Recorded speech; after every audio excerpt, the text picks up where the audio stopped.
আজ থেকেই শুরু হোক ইংরেজির জয়, ভয় আর সন্দেহ সব দূরে যেন রয়। সহজ শেখা, স্পষ্ট কথা, দৃঢ় ভিত্তি গড়ি। To the point, ইংলিশে সফলতার পথ চলি। Please subscribe, like and share.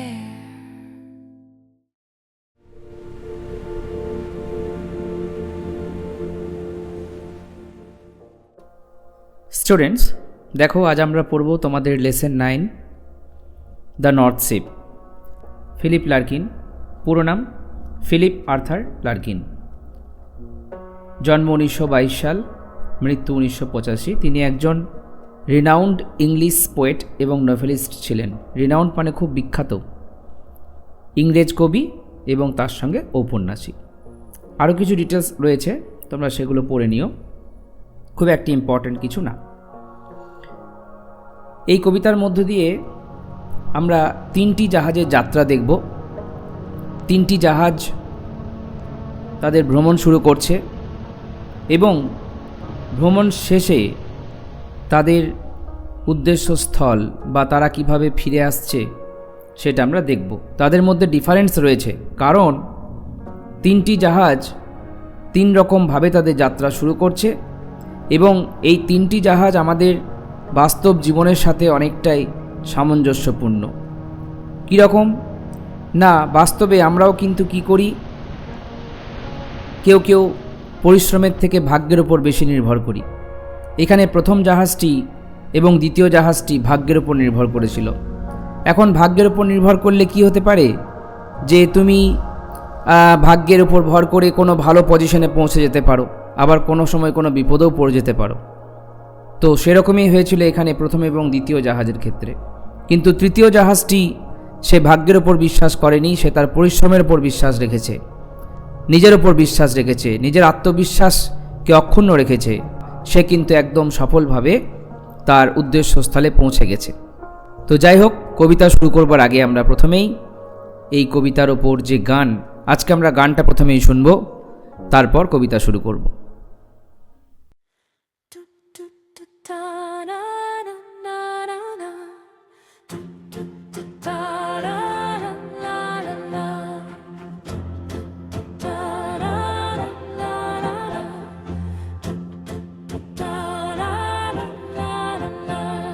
I saw 3 ships go sailing by over the sea, the lifting sea, and the wind rose in the morning sky, and one was rigged for a long journey.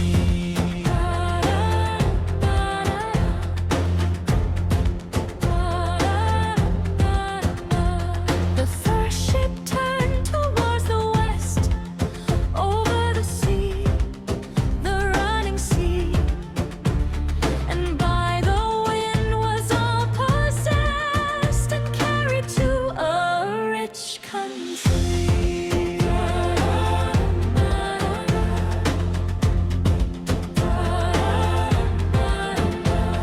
The second turned towards the east, over the sea, the quaking sea, and the wind hunted it like a beast to anchor in captivity.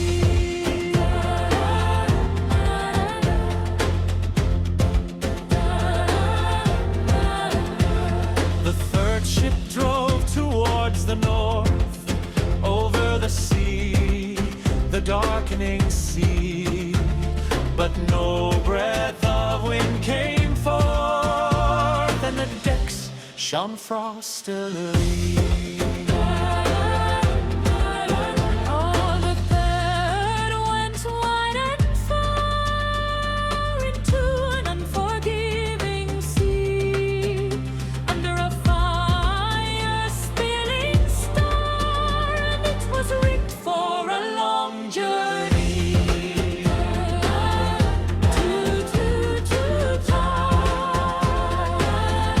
Na, na, na, na.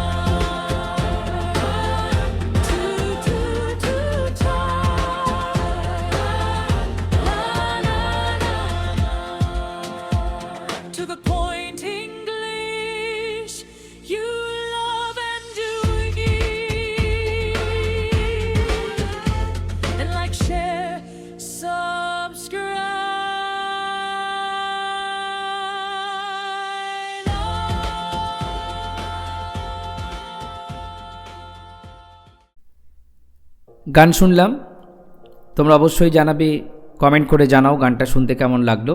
যাই হোক, আমরা চলে আসছি কবিতায়। কবিতার নাম the north sheep. এখানে 3টি জাহাজ 3 দিকে গেছে, একটি পশ্চিমে, একটি পূর্বে এবং একটি উত্তরে। কিন্তু যেহেতু উত্তর দিকে যাওয়া জাহাজটি কবির মূল দৃষ্টি আকর্ষণ করেছে, তাই কবিতার নাম দ্য নর্থ শিপ। এবং কবি এই কবিতার মাধ্যমে আমাদের এই নর্থ শিপের আচরণটিকেই ফলো করতে বলেছেন, অনুসরণ করতে বলেছেন। কবি বলছেন, I saw 3 ships go sailing by. আমি দেখেছিলাম 3টি জাহাজ সমুদ্রে পাড়ি দিয়েছিল। ওভার দ্য সি, সমুদ্রের ওপর দিয়ে গেছিল। দ্য লিফটিং সি, উত্তাল সমুদ্রের ওপর দিয়ে গেছিল। লিফটিং সি মানে উত্তাল সমুদ্র। The wind rose in the morning sky, সেই সকালের আকাশে খুব ঝড় উঠেছিল। উইন্ড রোজ, বাতাস উঠেছিল মানে হচ্ছে ঝড় উঠেছিল। And one was wrecked for a long journey, এই 3টি জাহাজের মধ্যে একটি জাহাজই মাত্র রিক্ট ফর লং জার্নি, দীর্ঘ যাত্রার জন্য নিজেকে সুসজ্জিত করেছিল, নিজেকে ইকুইপড করে রেখেছিল, অর্থাৎ যেমন দরকার নিজেকে প্রস্তুত রেখেছিল।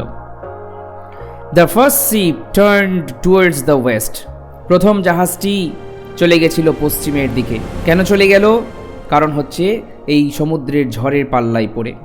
Over the sea the running sea, অর্থাৎ সেই সমুদ্রের ওপর দিয়ে যে সমুদ্র রানিং অর্থাৎ ছুটন্ত বা উত্তাল সমুদ্র। And by the wind was all possessed, এ কিন্তু বাতাসের দ্বারা সম্পূর্ণ অধিকৃত হয়ে পড়েছিল, অর্থাৎ নিজের কোনো আর কন্ট্রোল নেই, তার সমস্ত কন্ট্রোল বাতাস নিয়ে নিয়েছিল নিজের ওপর। বাতাস মানে ঝড়। And carried to a rich country, এবং তাকে দিকবিদিক জ্ঞানশূন্য হয়ে উড়িয়ে নিয়ে চলে গেছিল। কিন্তু শেষমেশ দেখা গেল সে একটি ধনী দেশে গিয়ে পৌঁছে গেছে।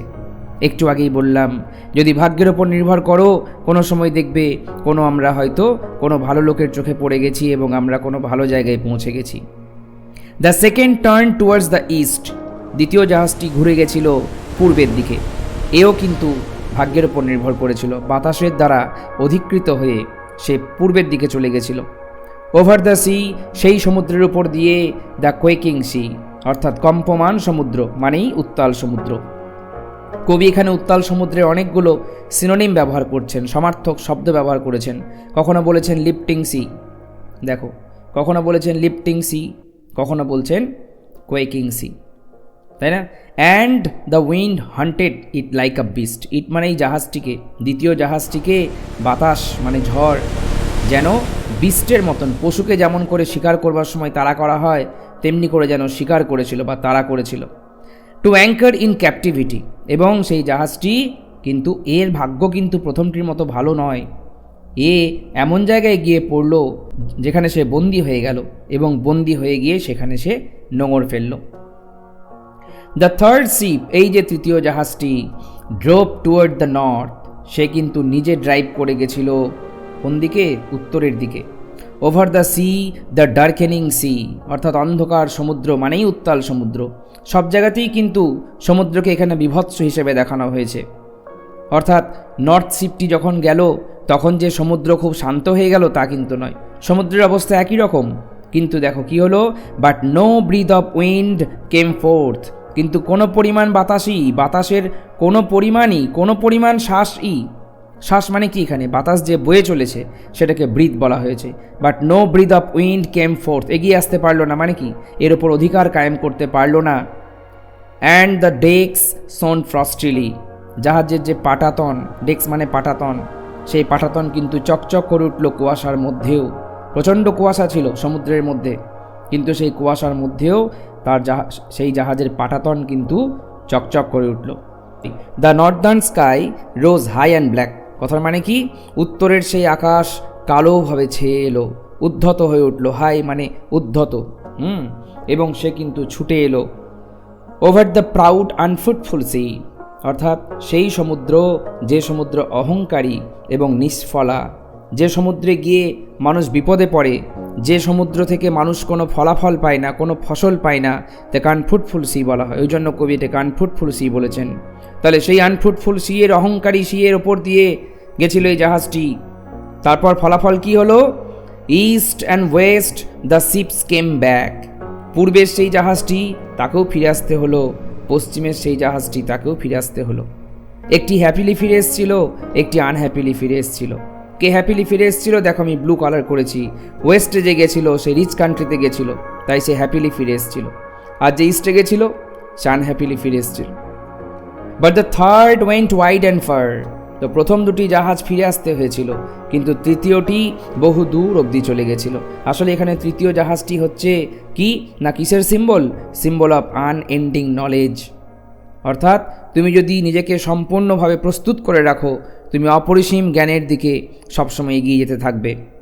But the third went wide and far into an unforgiving C.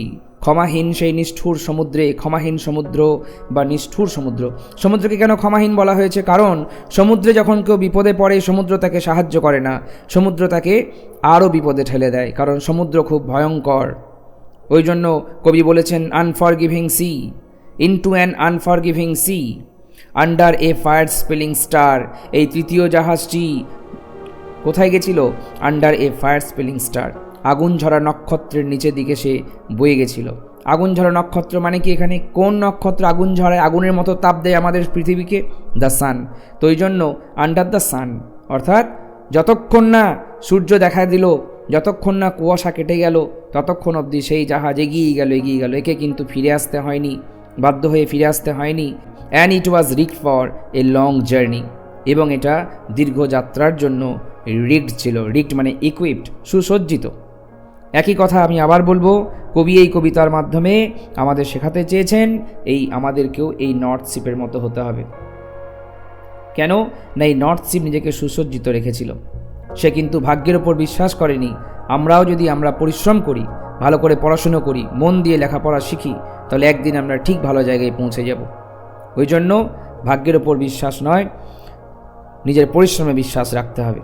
এই ছিল আজকে আমাদের কবিতা, এবং এখান থেকে কতকগুলো ওয়ার্ডনেস রয়েছে তোমরা করবে। রিগড কথার মানে হচ্ছে a boat or a ship equipped for a long journey, দীর্ঘ যাত্রার জন্য যে নিজেকে সুসজ্জিত রাখে।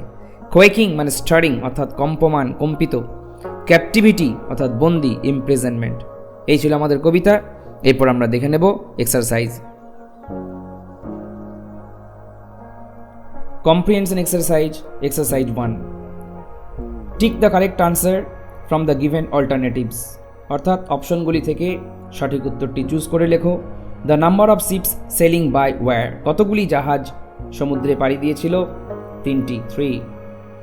The wind carried the first ship to a. প্রথম জাহাজটিকে বাতাস কোথায় উড়িয়ে নিয়ে গেছিল? To a rich country. The second ship turn towards the east. দ্বিতীয় জাহাজটি কোন দিকে গেছিল?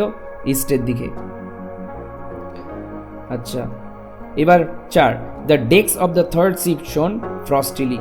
অর্থাৎ তৃতীয় সমুদ্রের যে ডেক্স পাটাতনগুলি, সেগুলি কোথায় চকচক করে উঠেছিল? কুয়াশার মধ্যেও। The northern sky rose over the unfruitful sea. উত্তরের আকাশ উঠেছিল, অনেক যে উদ্ধত হয়েছিল, কোথায়? সেই আনফ্রুটফুল সিয়ের ওপর। The third ship was rigged for a long journey. was rigged for a long journey. Exercise 2 কি বলছে? Answer the following questions within 25 words. What did the wind do to the second ship? দ্বিতীয় জাহাজের কি করেছিল সেই বাতাস? The wind hunted the second ship like a beast. একদম পশুর মতন তাকে তাড়া করে নিয়ে গেছিল। And forced it, তাকে বাধ্য করেছিল, ফোর্স মানে বাধ্য করা, to anchor in captivity, যেন একদম তাকে বন্দি করে দেওয়া যায়, এবং সেখানে সে বন্দি হয়ে বাধ্য হয়ে নোঙর ফেলেছিল। Give any 2 points of difference between the journey of the third ship and the other 2 ships. অর্থাৎ এই তৃতীয় জাহাজের সঙ্গে প্রথম দুটি জাহাজের কি পার্থক্য ছিল তার 2টি পয়েন্ট লেখো। 1 নম্বর point, the first 2 ships were driven by the wind. প্রথম দুটি জাহাজ বাতাসের দ্বারা চালিত হয়েছিল। But the third ship had no wind to help it move. কিন্তু তৃতীয় জাহাজটিকে কিন্তু কোনো বাতাস হেল্প করেনি মুভ করবে। আসলে হেল্প বলবো না, মানে actually the wind could not pauses the third sheep. তৃতীয় জাহাজটিকে কিন্তু বাতাস পজেস করতে পারেনি। আর সেকেন্ড উত্তর হচ্ছে the first 2 ships eventually returned তাই না? প্রথম দুটো জাহাজকে কিন্তু ঘটনাক্রমে, ইভেনচুয়ালি মানে কি ঘটনাক্রমে ফিরে আসতে হয়েছিল, হ্যাপিলি অর আনহ্যাপিলি। কেউ হ্যাপিলি এসছিল, কোনোটা আনহ্যাপিলি এসছিল। But the third sheep went far away, কিন্তু কি হয়েছিল? তৃতীয় জাহাজটি কিন্তু বহু দূর অবধি যেতে পেরেছিল। ইনটু অ্যান আনফরগিভিং সি, সে যতই ক্ষমাহীন সমুদ্র হোক তার মধ্যেও, অ্যান্ড ডিড নট রিটার্ন, তাকে আর ফিরে আসতে হয়নি। এরপর আমরা এখান থেকে গ্রামারগুলো দেখে নেব। Exercise 3, replace the underline words with suitable phrasal verb. আমরা এখানে শিখব ফ্রেজাল ভার্ব। তাহলে ফ্রেজাল ভার্ব আমরা অলরেডি শিখে আসছি আগের লেসনগুলোতে। কীরকমভাবে না, টেন্স অনুযায়ী তোমাকে কিন্তু ফর্ম বদলাতে হবে। প্রথমত আমাদের ফ্রেজাল ভার্ব জানতে হবে, আর দ্বিতীয়ত টেন্স অনুযায়ী বদলাতে হবে। যেমন the child resembles his grandfather. Resemble মানে হচ্ছে টেক আফটার, তাহলে রিজেম্বলস আছে, উত্তর হবে টেকস আফটার। ঠিক আছে। They published a magazine recently, তাহলে পাবলিশ তার ফ্রেজাল ভার্ব ব্রিং আউট, কিন্তু যেহেতু পাবলিশড আছে পাস্ট টেন্স, তাহলে ব্রিং এর পাস্ট টেন্স ব্রট, উত্তর হবে brought out. My mother taught me not to disrespect anyone. Disrespect দেখো V1-এই আছে, ভার্ব 1, তাহলে লুক ডাউন আপন, কোনো পরিবর্তনের দরকার নেই। উই শুড অ্যাবলিশ, অ্যাবলিশও দেখো V1-এ আছে, তাহলে গিভ আপ। অ্যাবলিশ মানে গিভ আপ, ত্যাগ করা উচিত, আমাদের ব্যাড হ্যাবিটগুলোকে ত্যাগ করা উচিত। A new university was built at Cooch Behar. Was built মানে V3, তাহলে সেটা, সেটের V3 সেটই, ওর জন্য কোনো পরিবর্তন বোঝা যাচ্ছে না, সেটা হলো। আর ফ্রেজাল ভার্বের লিস্ট দেখো নিচে দেওয়া আছে, এখান থেকে আমাদের অপশন চুজ করতে হবে। নেক্সট হচ্ছে এক্সারসাইজ 4, ডু অ্যাজ ডিরেক্টেড। যেমন বলা হয়েছে তেমন করো। প্রথমে বলেছে রিরাইট ইউজিং টু, TOO ব্যবহার করে রিরাইট করো। তাহলে দেখো সো দ্যাট দিয়ে প্রথম প্রশ্ন, the man was so weak that he could not walk. এতই দুর্বল লোকটি যে সে হাঁটতে পারে না। এতই দুর্বল, প্রথমটা এত অতিরিক্ত যে সে দ্বিতীয়টা পারে না, এরকম যখন হয় তখন আমরা টু, তাহলে তোমাকে এখানে টু দিয়ে করতে বলেছে, কিন্তু আমাদের জানতে হবে ফরম্যাটটা হচ্ছে টু তারপর to. The man was too weak to walk, তাহলে প্রথম সোয়ের জায়গায় টু, তারপর উইক লিখলাম, আর দ্যাট হি কুড নটটা রিপ্লেস হয়ে যাবে টু দিয়ে walk. Titir is one of the most intelligent girls in the class. এটা কি করতে বলেছে? পজিটিভ ডিগ্রি, পজিটিভ ডিগ্রিতে এটাকে রিরাইট করতে হবে। তাহলে one of the most intelligent girls, তাহলে এটা কিসে আছে? সুপারলেটিভ রয়েছে, মোস্ট ইন্টেলিজেন্ট, তাহলে পজিটিভ করলে কি হবে? এটা দেখো ওয়ান অফ দ্য রয়েছে, তাহলে টাইপ টু কেন বললাম? তোমরা তার জন্য ডিগ্রি চেঞ্জের জন্য যে বিশেষ গ্রামারের ভিডিও, সেটা তোমরা একবার দেখে নাও, আমাদের এই যে চ্যানেল সেখানেই পাবে। তাহলে টাইপ 2তে যদি হয় তাহলে তার পজিটিভ ভেরি ফিউ দিয়ে শুরু হয়। Very few girls are as intelligent as Titir in the class. এই ইন দ্য ক্লাসটা তোমরা এখানেও করতে পারো, very few girls in the class are as intelligent as Titir, দুটোই ঠিক। পরের প্রশ্ন, as soon as he reached home, যেই না সে বাড়ি পৌঁছলো, ইট স্টার্টেড রেনিং হেভিলি, প্রচণ্ড বৃষ্টি পড়তে শুরু করলো। Change into an negative, negative মানেই কিন্তু অ্যাজ সুন অ্যাজ থেকে নেগেটিভ মানেই নো সুনার দেন, তাই না? নো সুনার দেন মেন ফরম্যাটটা হচ্ছে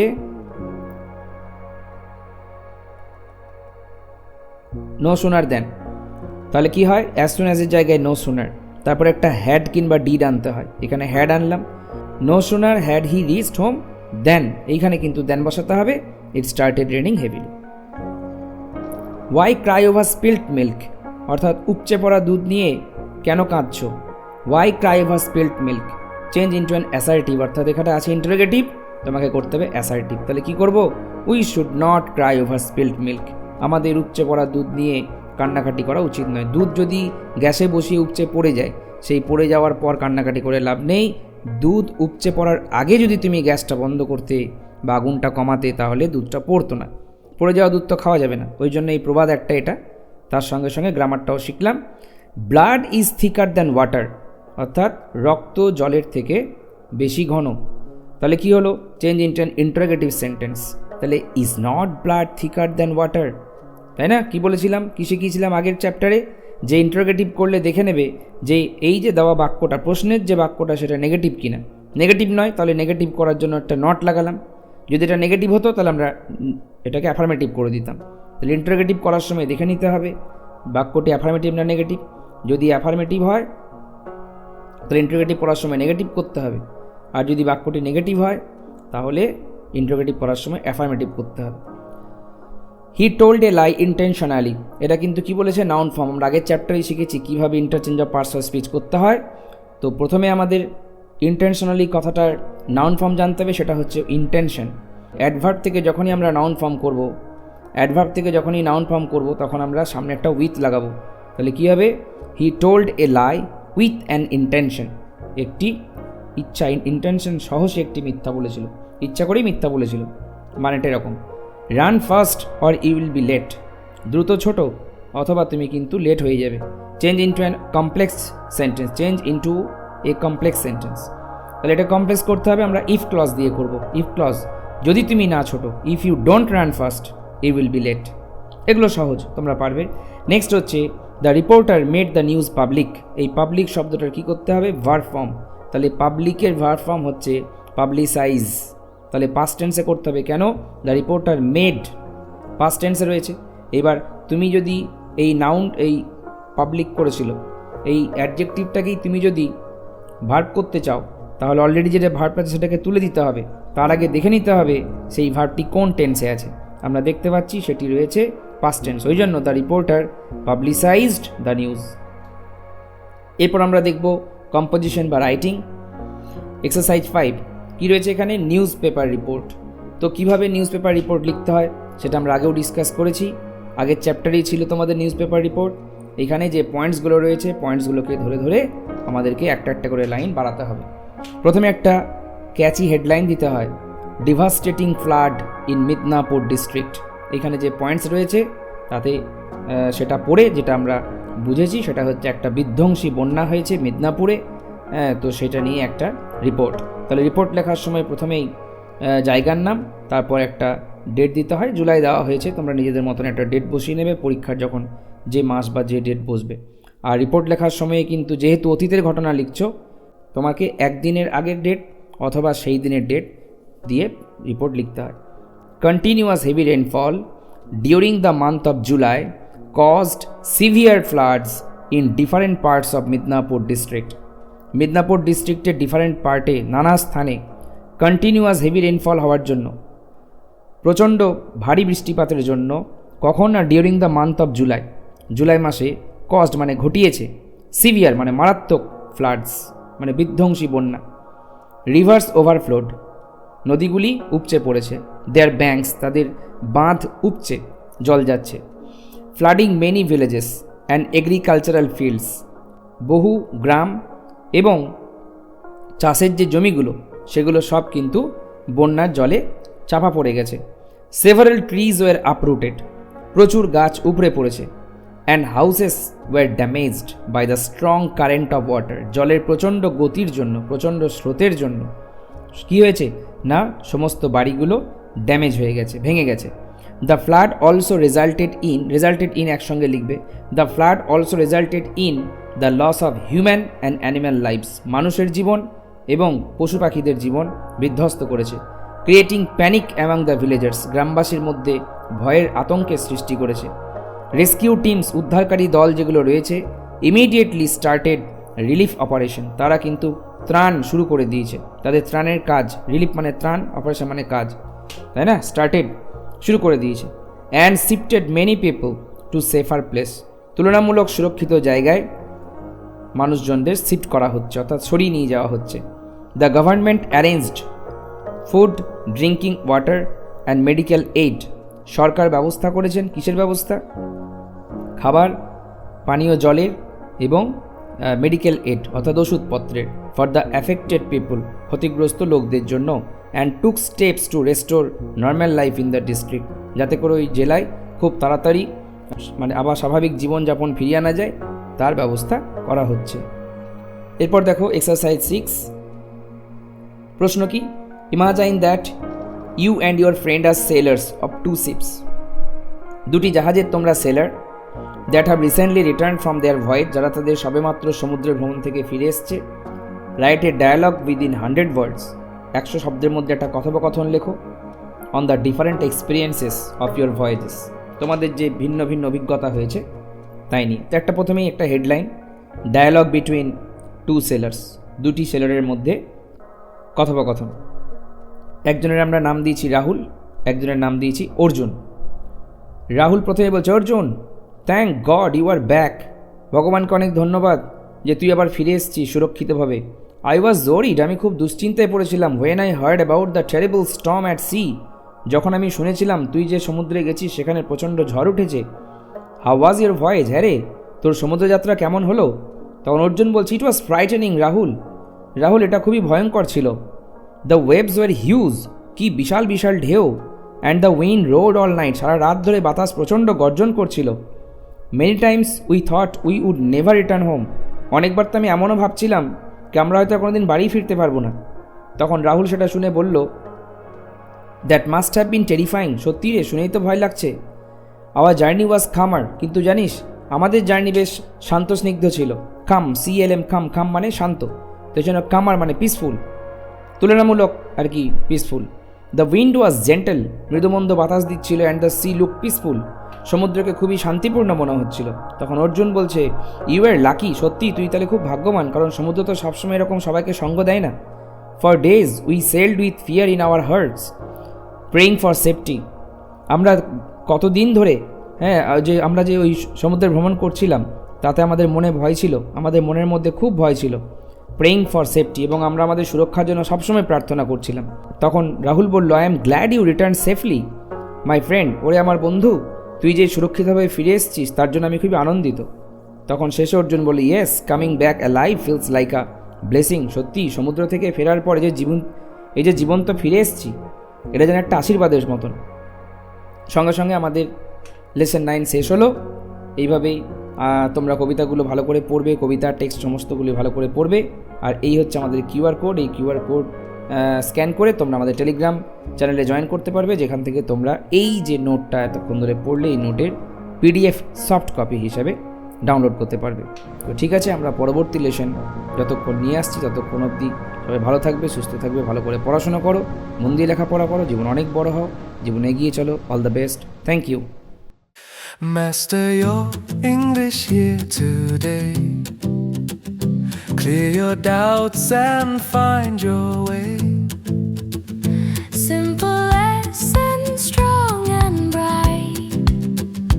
To the point, English helps to rise. আজ থেকেই শুরু হোক ইংরেজির জয়, ভয় আর সন্দেহ সব দূরে যেন রয়। সহজ শেখা, স্পষ্ট কথা, দৃঢ় ভিত্তি গড়ি। To the point, ইংলিশে সফলতার পথ চলি। Please subscribe.